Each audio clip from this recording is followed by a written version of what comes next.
So we're at the third and final technique we're gonna learn today, and it's a mix of fermenting in the own juices of the vegetable and brine. Is that correct? Yes, so this will be a technique inspired by technique of making kimchi, and we're gonna have Two versions? Two versions, one with daikon radish and other with carrots, and then we're gonna make this spicy paste with garlic, onion, ginger, and some spring onion, and with Korean chili. Yes. And there's two ways of preparing the paste. You can just chop it very finely, Or grate it. or you can, what we're gonna do, just use the hand blender to get a smooth, nice paste. And we're gonna add some brine to our paste. To be able to cover the vegetables in the jars, right? Yes. Yeah, so I'm gonna start by peeling this and cutting it, and I must just say that when Agatha arrived this morning, she laughed at me because I had bought such a big one. But so you might not need this size vegetable to make this size jar, but yeah, this is a daikon radish either way. So let's do it. So we cut it in cubes. But you could also cut it in sticks, right? Yeah, sticks or slices, or actually whatever you decide. But we want to have them in a bigger chunks.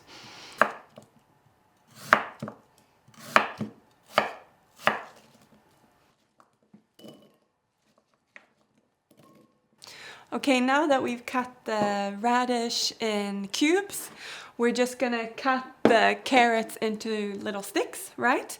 And we already peeled these, just so you know.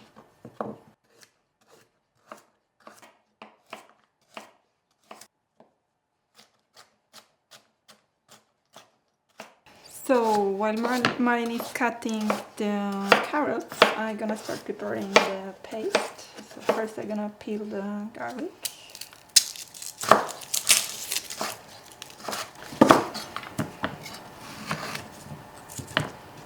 So we use 1 head of garlic and like 6 centimeters? 6 centimeters of ginger, and I'm gonna peel it. And these ingredients you're using now, they are for both of them, right? Oh, did you get it in your eye? Don't get it in your eye, guys. Oh, it's a bit strong. Yes. You okay? Yeah. But it's for both of the batches, right? I mean, I like it on the ginger side, but you can use less. Yeah. So it's a little bit up to your own taste. Ginger. Agatha has peeled these, so I'm just gonna chop them roughly and put them in the blender bowl.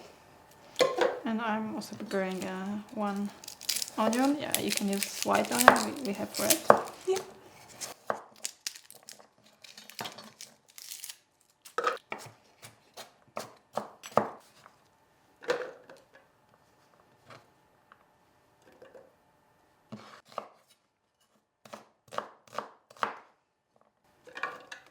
We've cut the vegetables and we've started making the paste.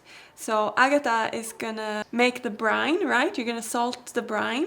Yeah, so he's gonna make a 1.5% salt brine, which we're gonna add to the paste. So we have 1 cup of water with 1.5% salt mixed in. And as usual, you just mix it out until it's dissolved. And in the meantime, I'm going to cut some spring onions, which is going to go in both of the ferments.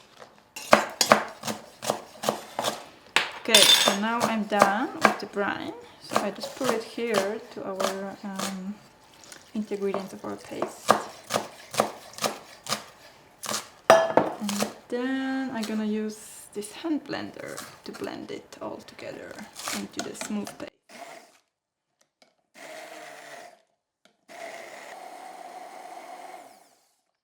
And now we add the last ingredients. It's gonna be gochujang, Korean chili, but you can also use whatever chili you like and have.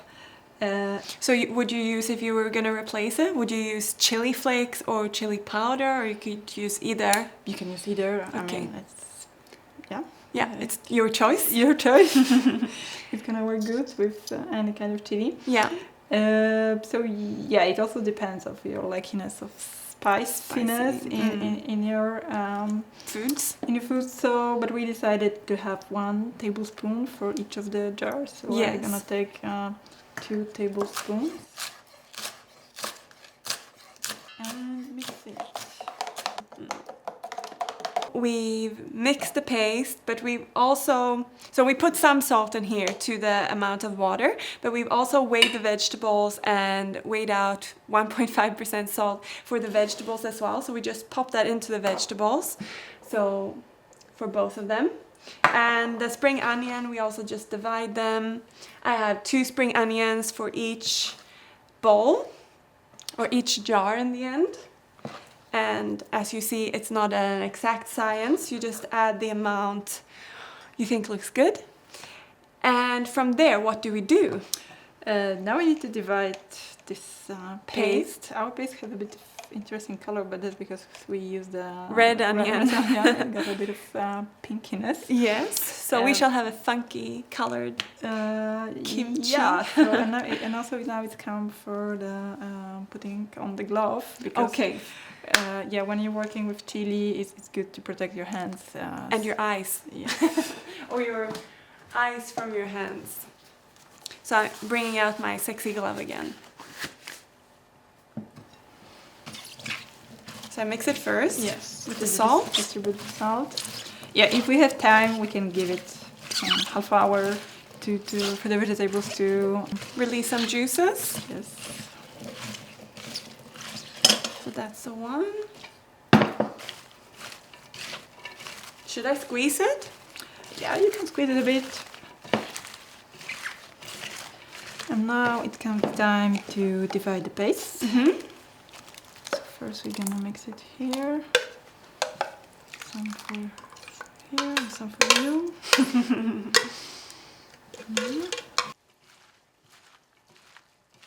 Good? Yes. And it smells really good, I must just add. I think these are my favorite flavors for fermentation. I like it.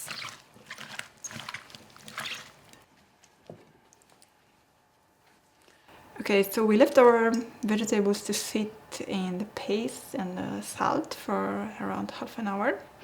And now you can see that there is a lot of juice all around, and that's perfect. Yes. So we can start to put it into jars. Yeah.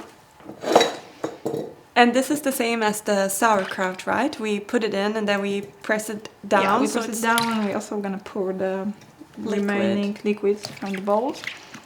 It's gonna help us to create an environment without oxygen in the jar.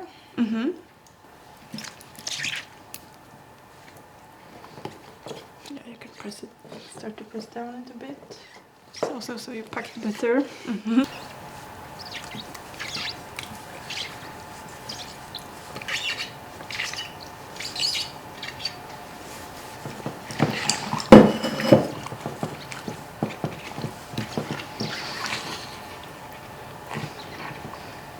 Yeah, we have it ready, the first jar. Yes.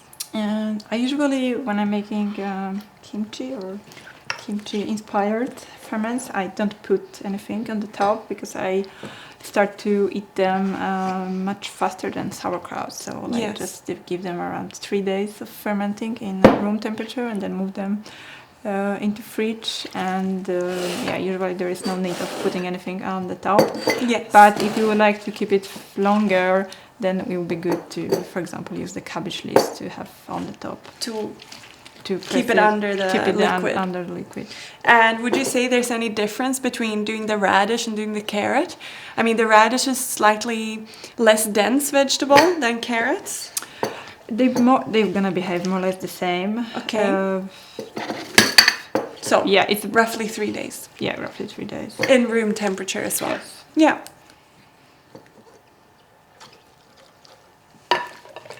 I mean, we can start eating them even earlier. They're gonna be tasty. They taste nice even now. Yes.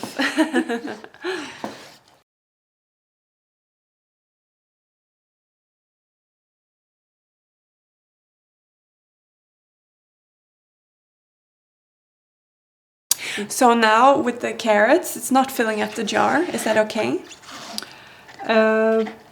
It's not a perfect No. situation. If you plan to eat it in like maybe next 2 weeks, it's okay to leave a bit of space.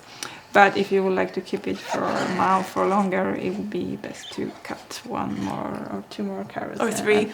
and fill it to the top of the jar. Yes. To limit The oxygen. Oxygen in the jar. Yeah. So it's the same. We just press it down more or less under. What we can expect in case of making kimchi is that it can be much more vigorous fermentation. Okay. So it can be more bubbly, and we need to open the jar more often to press it down. Okay. And here we have also bigger danger of jar explode if we don't press it down. We didn't. A lot of recipe is calling for some extra adding sugar to the brine. Yes. That is because adding this sugar makes the brine a bit fizzy. So actually we have there also some alcoholic fermentation. Okay. We don't get any high percentage of alcohol. No. But we get this fizzy experience. With the one that we made without sugar. As I don't like sugar. But we could also use some sweet fruit like pear or apple. Okay. In the brine. We're gonna get a bit of fizziness, but if you like fizziness, you can add something more sweet to the brine. And how come this gets more fiercely fermented? Like what makes it more bubbly? Generally ginger and garlic and chili. And like blending them, and onion as well. It ferments faster. Yes, it makes it fermenting faster. Does this look okay now? Yeah, it looks pretty okay. Okay, so we're gonna close it out and leave it for 3-ish days. Yes, 2-3 days in room temperature, and then we're gonna start eating it and keep in the fridge. Yeah. So those were the 3 recipes we had for you. I really hope you've enjoyed this this video and enjoyed having Agatha here to teach us all about fermentation. And if you like this video and you want to see more videos with Agatha, then give it a thumbs up so we know you want more. She's great at other ferments as well, so we need to let her know if we want her back. And thanks for watching. Thank you for coming. Thank you. And we'll see you in the next one, or I'll see you in the next one. Bye. Bye.